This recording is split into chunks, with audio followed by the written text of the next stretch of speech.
भारत की 2 बार की मुंतखब वज़ीर-ए-आज़म इंदिरा गांधी को इनके सिख मुहाफ़िज़ों ने अपनी मुक़द्दस तरीन इमारत गोल्डन टेम्पल पर फौजकशी और कत्लेआम का बदला लेने के लिए अंधाधुंध फायरिंग से कत्ल किया था। इंदिरा के 2 सिख मुहाफ़िज़ों ने कत्ल के वक्त इनको 30 अदद गोलियां मारी। फिर भी इंदिरा गांधी अस्पताल में 4 घंटे जिंदा रहीं, ताहम खून की 80 बोतलें लगने के बावजूद जान बर न हो सकी। याद रहे कि गोल्डन टेम्पल दुनिया भर के सिखों के लिए मुक़द्दस तरीन मुकाम है, जिसमें इंदिरा गांधी के हुक्म पर 1 जून से 8 जून सन 1984 तक फौज ने ऑपरेशन ब्लू स्टार किया और खालिस्तान तहरीक के दाई सिख लीडर संत जरनैल सिंह भिंडरावाला को उसके 500 साथियों समेत मार दिया। इस ऑपरेशन में भारतीय फौज के 80 जवान भी जहन्नुम वासिल हुए। ऑपरेशन ब्लू स्टार के खात्मे के सिर्फ 4 माह बाद ही 31 अक्टूबर सन 1984 के रोज इंदिरा गांधी के 2 सिख मुहाफ़िज़ों ने इनको गोलियों से भून दिया और यूं गोल्डन टेम्पल पर हमले का बदला ले लिया। इंदिरा गांधी का असल नाम इंदिरा प्रियदर्शन नेहरू था, जो भारत के पहले वज़ीर-ए-आज़म पंडित जवाहरलाल नेहरू की बेटी थी। इंदिरा ने दौरान तालीम 11 वर्ष की उम्र में सियासत में हिस्सा लेना शुरू किया। इंग्लिस्तान में क़याम के दौरान और बाद हिंदुस्तान वापस आकर भी वो तुलबा की तहरीकों में सरगर्मी से हिस्सा लेती रही। तहरीक आज़ादी में हिस्सा लेने की पादाश में इंदिरा गांधी को 13 माह के लिए जेल भेज दिया गया। इंदिरा ने सन 1942 में एक पारसी नौजवान फेरोज गांधी से शादी की। सन 1947 में वो all India Congress working committee की रुकन मुंतखब हुई।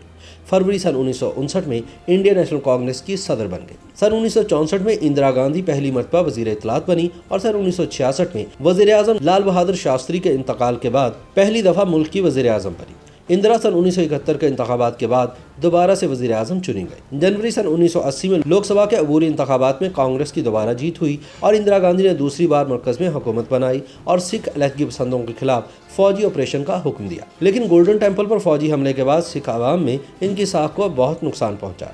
सन 1984 में 2 सिख मुहाफ़िज़ों ने गोली मारकर इनको कत्ल कर दिया। उनके बेटे राजीव गांधी बाद में हिंदुस्तान के वज़ीर-ए-आज़म बने। 31 अक्टूबर सन 1984 की सुबह दारुल हुकूमत दिल्ली में जब इंदिरा गांधी वज़ीर-ए-आज़म हाउस के अहाते में बरतानवी शहजादी एन के इस्तकबाल से मुतालिक उमूर के हवाले से अपने अमले को हिदायत दे रही थीं, तो अचानक वहां तैनात सिख सिक्योरिटी गार्ड बेअंत सिंह ने अपनी रिवॉल्वर निकाली और इन पर फायरिंग शुरू कर दी। एक गोली इंदिरा गांधी के पेट में लगी। इंदिरा ने बचने की कोशिश की। बेअंत ने बिल्कुल पॉइंट ब्लैंक रेंज से 3 और फायर किए। ये गोलियां इंदिरा की बगल, सीने और कमर में लगी। ये गोलियां लगने के बाद भी शायद इंदिरा गांधी बच जाती, लेकिन फिर बेअंत सिंह ने अपने दूसरे साथी से फायर खोलने को कहा, जो इससे 5 फीट की दूरी पर खड़ा था। सतवंत सिंह के पास टॉमसन ऑटोमेटिक कार्बाइन थी। इंदिरा गांधी को गिरते हुए देखकर वो दहशतज़दा हो गया और अपनी जगह से हिला भी नहीं। तभी बेअंत ने चिल्लाकर कहा, गोली चलाओ। तब सतवंत ने अपनी ऑटोमेटिक कार्बाइन की सभी 25 गोलियां इंदिरा गांधी के जिस्म पे उतार दी। बेअंत सिंह को फायरिंग किए 25 सेकंड गुजर चुके थे और वहां तैनात सिक्योरिटी दस्ते की जानिब से कोई रद्द-ए-अमल भी सामने नहीं आया।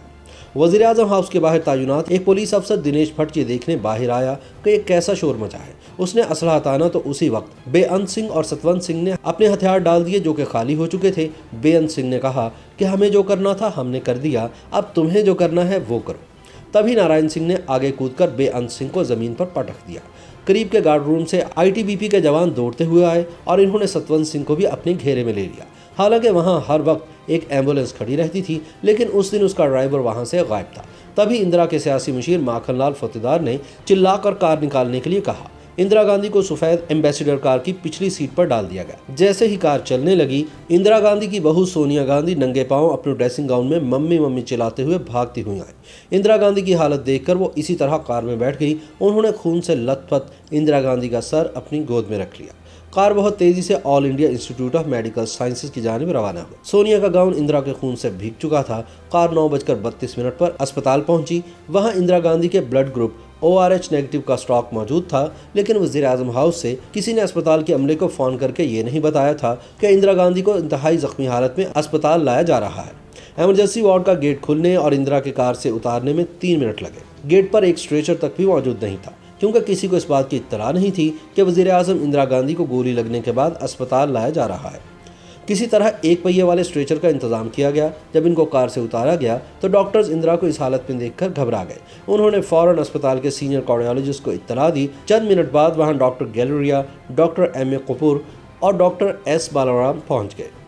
इलेक्ट्रोकार्डियोग्राम में इंदिरा गांधी के दिल में मामूली सी हरकत दिखाई दे रही थी, लेकिन नब्ज बेहिस्सो हरकत थी। एक डॉक्टर ने इनके मुंह के जरिए इनकी सांस की नाली में एक ट्यूब डाली ताकि फेफड़ों में ऑक्सीजन पहुंच सके। इनके एक फेफड़े में गोली लगी थी और गोलियों की ताकत से रीढ़ की हड्डी भी टूट गई थी। सिर्फ इनका दिल ही काम कर रहा था। इनकी आंखों की पुतलियां फैली हुई थीं, जिससे ये इशारा मिलता था कि इंदिरा के दिमाग को चोट पहुंची है। इंदिरा का बहुत सा खून बह गया, जिसकी कमी पूरी करने के लिए इन्हें खून की 80 बोतलें लगाई गईं, लेकिन मुसलसल खून बहे जाने की वजह से कुछ फ़ायदा ना हुआ। अपने सिक्योरिटी गार्ड्स के हाथों गोली मारे जाने के 4 घंटे बाद 2:32 पर इंदिरा गांधी की मौत का ऐलान किया गया, लेकिन सरकारी नशरियाती इदारों ने इस खबर को 6 बजे तक नशर नहीं किया। इंदिरा गांधी की सवाने उम्री लिखने वाले इंदर मल्होत्रा बताते हैं कि खुफिया इदारों ने मुतनब्बे किया था कि इंदिरा गांधी पर इस तरह का हमला हो सकता है। उन्होंने सिफारिश की थी कि वज़ीर-ए-आज़म हाउस पर तैनात 6 सिक्योरिटी गार्ड्स को हटा दिया जाए, लेकिन जब यह फाइल इंदिरा गांधी के पास पहुंची तो उन्होंने बहुत गुस्से में 3 अल्फाज फाइल पर लिखे थे, आर वी नॉट सेकुलर, क्या अब हम सेकुलर नहीं हैं। इसके बाद ये तय किया गया कि एक साथ 2 सिक्योरिटी गार्ड्स को इंदिरा गांधी के करीब ड्यूटी पर तैनात नहीं किया जाएगा। 31 अक्टूबर के दिन सतवंत सिंह ने यह बहाना बनाया कि उसका पेट खराब है, इसलिए उसे बैतुल खला के करीब तैनात किया जाए। इस तरह बेअंत और सतवंत सिंह दोनों एक साथ तैनात हुए और इन्होंने इंदिरा गांधी से सिखों के खिलाफ होने वाले ऑपरेशन ब्लू स्टार का बदला ले लिया। YouTube पर गूगली न्यूज देखने के लिए youtube.com की सर्च बार में गूगली न्यूज टीवी टाइप करें। गूगली न्यूज के पेज पर सुर्ख रंग के सब्सक्रिप्शन वाले बटन पर क्लिक करना ना भूलिए। YouTube पेज पर अपलोड होने वाली वीडियोस से बाखबर रहने के लिए बेल आइकन पर क्लिक कीजिए। आपको हर नई वीडियो के बारे में नोटिफिकेशन मौसूल हो जाएगा।